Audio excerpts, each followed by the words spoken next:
Hello नमस्कार। आशा करता हूं आप सब अच्छे होंगे और आपकी स्टडी भी अच्छी चल रही होगी।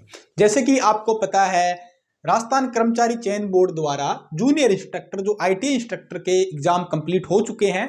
20 ट्रेड के एग्जाम हुए थे।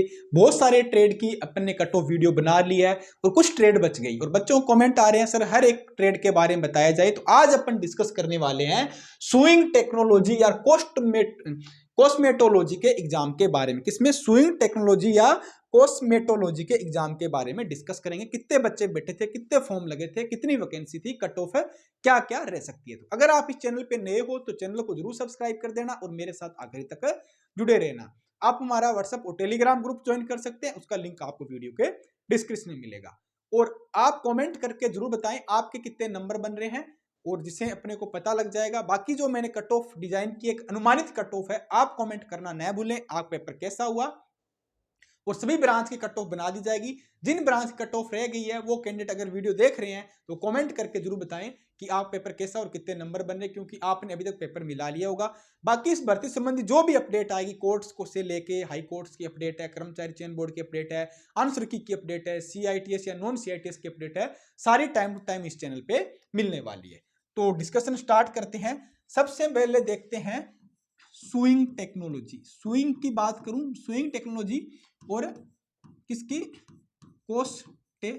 किसकी कॉस्मेटोलॉजी, ठीक है। किसकी कौन सी थी बेटा? कॉस्मेटोलॉजी। कॉस्मेटोलॉजी, ठीक है, कॉस्मेटोलॉजी। क्योंकि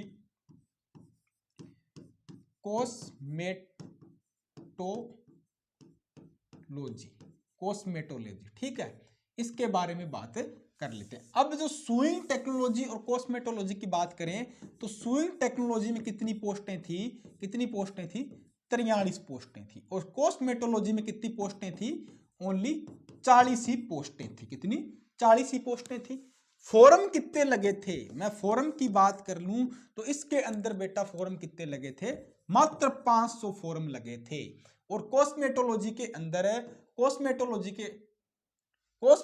के अंदर जो फॉर्म लगे थे वो कितने लगे थे? 550 फॉर्म लगे। कितने? 550 फॉर्म लगे थे, ठीक है। टोटल इतने ही फॉर्म लगे थे। अब आप देख लो कितने ही फॉर्म लगे हैं, कंपटीशन कितना है। अब कर्मचारी चयन बोर्ड ने जब सबकी ओवरऑल जो 12 ब्रांच है इनकी अटेंडेंस कितनी बताई थी बेटा? 52% अटेंडेंस बताई थी सबकी, ठीक है, ओवरऑल। अपन अगर मान के चलें इनकी अटेंडेंस कितनी रही होगी, अगर मैं मान के चलूं 52% या 55% या 60%, कितनी भी मान लो, अगर मैं मानूं कि इसमें मान लो प्रेजेंट बच्चे कितने थे, पेपर देने वाले बच्चे मान लो 300 बच्चों ने पेपर दिया होगा, ठीक है। इसके अंदर भी 300 ने दिया होगा और यहां पेपर कितने ने दिया होगा, इतना ही मान के चलते हैं। मतलब कम ज्यादा होंगे, कहीं 250 होंगे या 280 होंगे, इतना एक ओवरऑल अप्रोक्स आइडिया ले चलते हैं। क्योंकि अभी तक कोई डेटा नहीं आया है फिक्स कि कौन सी ब्रांच में कितने बच्चे बैठे हैं। सिर्फ वायरमैन और सोलर का ही आया था डेटा कि इस ब्रांचों में इतने इतने बच्चे बैठे थे। बाकी की क्या है, ओवरऑल अटेंडेंस आई है कि इन सब ब्रांचों की ओवरऑल अटेंडेंस 52% रही थी।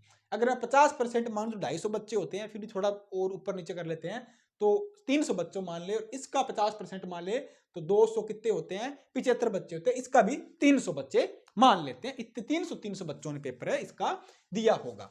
अब देख लो अगर 300 में अगर 40 का भाग दो तो कितना कंपटीशन हो रहा है, देख लो आप।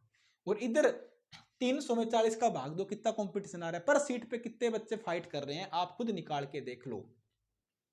40 का माने तो कितना होता है? 4 तिये 12, ठीक है, 4 5 20 होते हैं।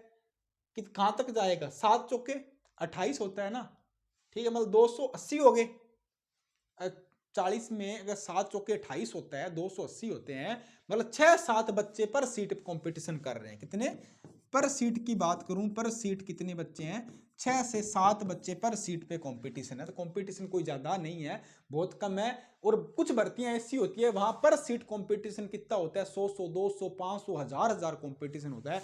यहाँ पे तो पर सीट 6 ही है। उसमें भी सीआईटीएस नॉन सीआईटीएस हो गए, किसी के पास एक्सपीरियंस नहीं होगा, कोई मतलब ऑप्शन ई भी खाली छोड़ के आया होगा, उस वो भी कंपटीशन से बाहर हो जाएगा। तो कंपटीशन कितना बचेगा? पर सीट मुश्किल से 3-4 ही बचेगा। 3 या 4 लोगों के बीच में पर सीट का कंपटीशन रहने वाला है।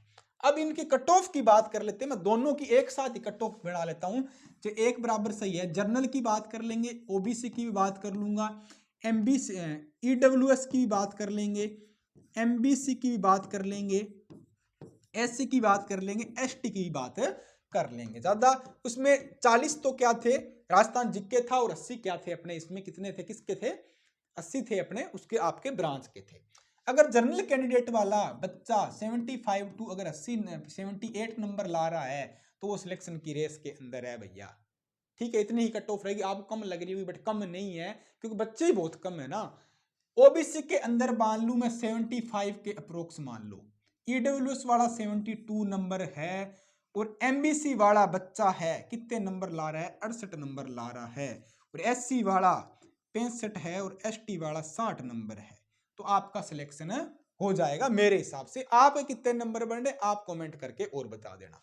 अब टीएसपी वाले हैं और फीमेल कैंडिडेट है, तो वो बेटा क्या कर लेना, आपके -2 या -3 नंबर कम कर लेना, ज्यादा फर्क नहीं है, 2-3 नंबर है, क्योंकि पोस्टें फिर कम ही है ना, तो इतना ही फर्क आएगा, इतने में उन बच्चों का सिलेक्शन हो जाएगा। बाकी जल्दी मैं एक वीडियो बना के लाऊंगा, इसमें आपका कार्य क्या होता है, आपको वेतन कितना मिलता है, प्रमोशन कितना होता है, सैलरी कैसी होती है, क्या प्रोसेस रहता है, वो सारी चीजें जल्दी आपको एक वीडियो मिलने वाली है। चैनल को सब्सक्राइब जरूर करने ला। बाकी जो हाईकोर्ट की अपडेट होगी, कर्मचारी चयन बोर्ड की अपडेट होगी, आपका रिजल्ट होगा, डीवी होगा, जो भी अपडेट आएगी, ठीक आंसर की आएगी, सारी टाइम टू टाइम इस चैनल पे मिलने वाली है। तो आप कमेंट करके जरूर बताएं आप कितने नंबर है। तो मिलते हैं नेक्स्ट वीडियो में नेक्स्ट अपडेट के साथ, तब जुड़े रहें। जय हिंद, धन्यवाद।